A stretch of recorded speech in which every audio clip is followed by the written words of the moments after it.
7h30, c'est l'invité café.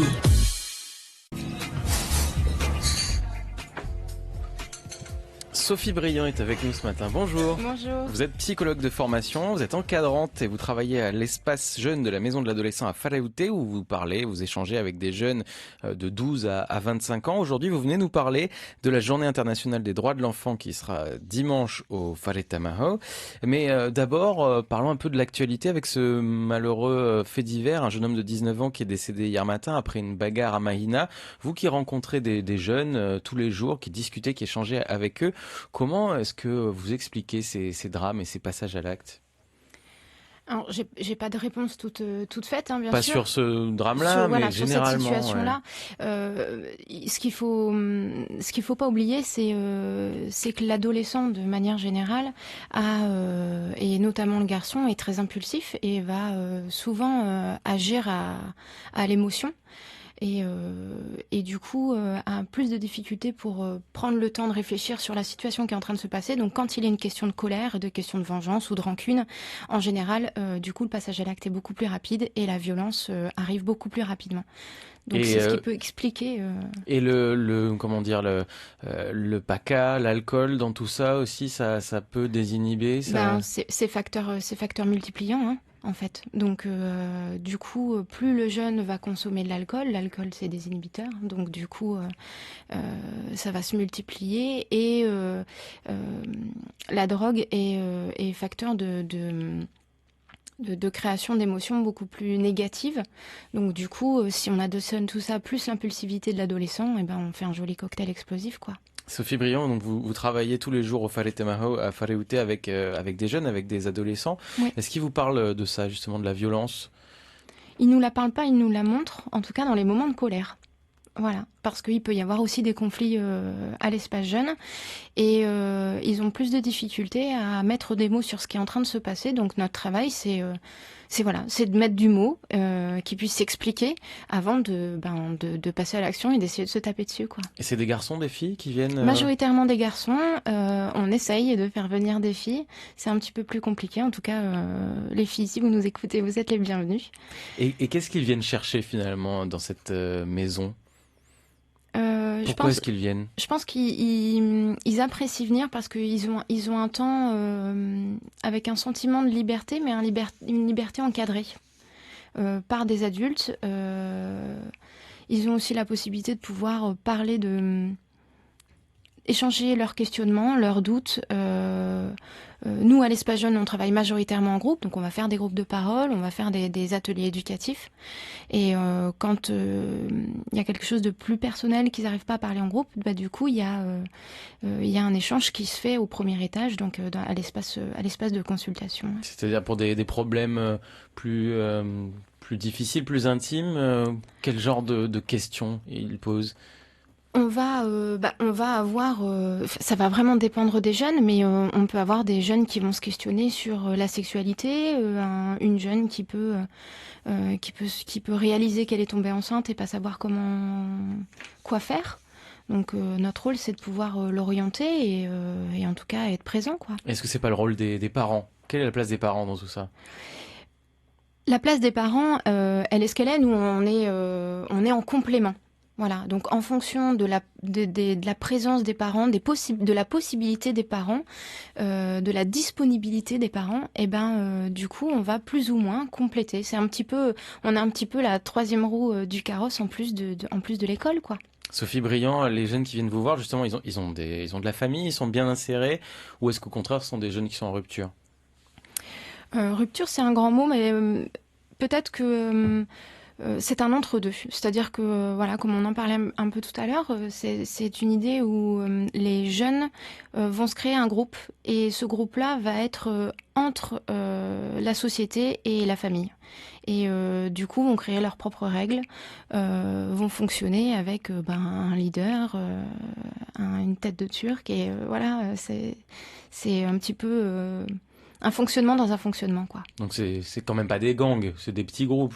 C'est des petits groupes. Non, on n'en est pas aux gangs. En tout cas, c'est pas mon travail de gérer des gangs. Sophie Briand du Whare Tamaho est avec nous ce matin. Donc il y a dimanche cette journée mondiale des droits de l'enfant. Oui.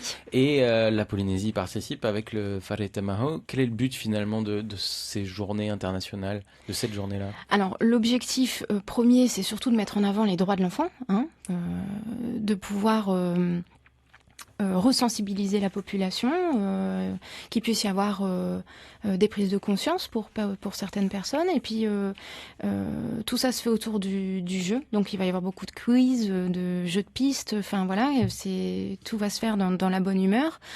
On demande à ce que ce soit familial, parce que c'est le but. Et le deuxième objectif, c'est de faire connaître le Whare Tamaho, ses missions, et ses missions diverses et variées, parce qu'on a beaucoup de structures, quoi. Parce que là, on parlait des adolescents, vous, c'est ceux que vous côtoyez, mais Oui. c'est à partir des tout petits, on peut venir à tout âge. Voilà, donc il y a la maison de l'enfant avec les maisons de l'enfance qui prennent les enfants de 0 jusqu'à à peu près 11 ans, et la maison de l'adolescent qui, eux, prennent des jeunes de 12 à 25 ans. Alors c'est une vaste question, mais quelle est, selon vous, la situation des enfants, des adolescents en Polynésie par rapport à leurs droits? Est-ce qu'ils sont respectés suffisamment? Ça, c'est une question qui est extrêmement compliquée, et je suis pas sûre que je suis à même de pouvoir répondre à une question comme celle-là.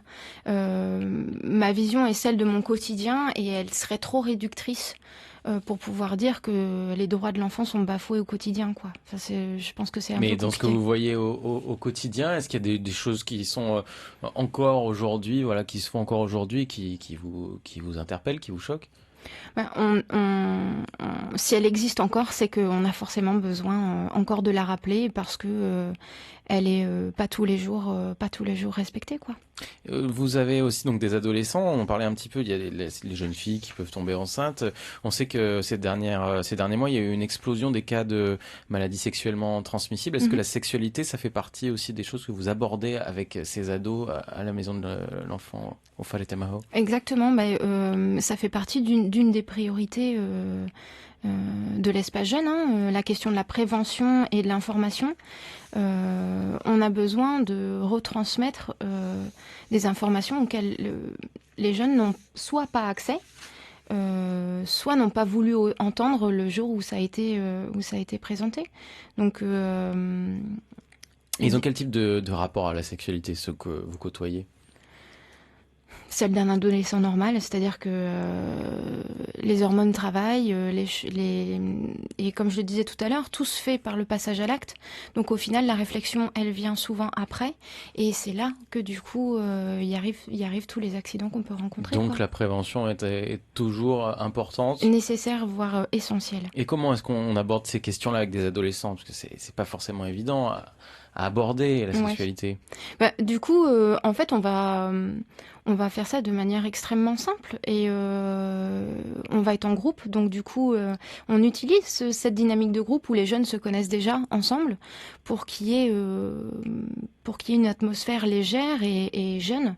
Et c'est en utilisant cette atmosphère-là que ça nous permet de rebondir sur les questions, sur les pic-pics qui peuvent se faire ensemble, et d'insérer petit à petit des informations dont ils peuvent se servir plus tard.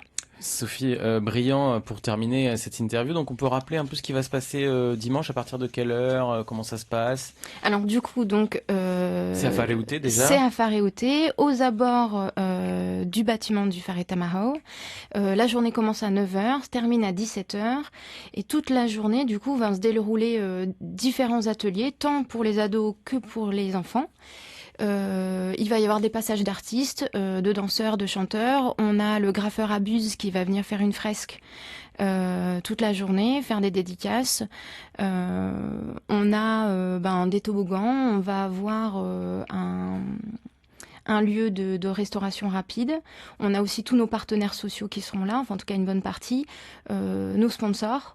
qui seront là aussi. Enfin, voilà, il va y avoir énormément de propositions de fêtes, d'activités de proposer, et tout le monde est le bienvenu. Et c'est gratuit, donc on le rappelle. Et on invite tout le monde à se déplacer du côté de Faraouté. Merci beaucoup, Sophie Briand, d'être venue ce matin. Je vous rappelle que vous travaillez, vous êtes encadrante à l'espace jeune de la maison de l'adolescent à Faraouté. Merci.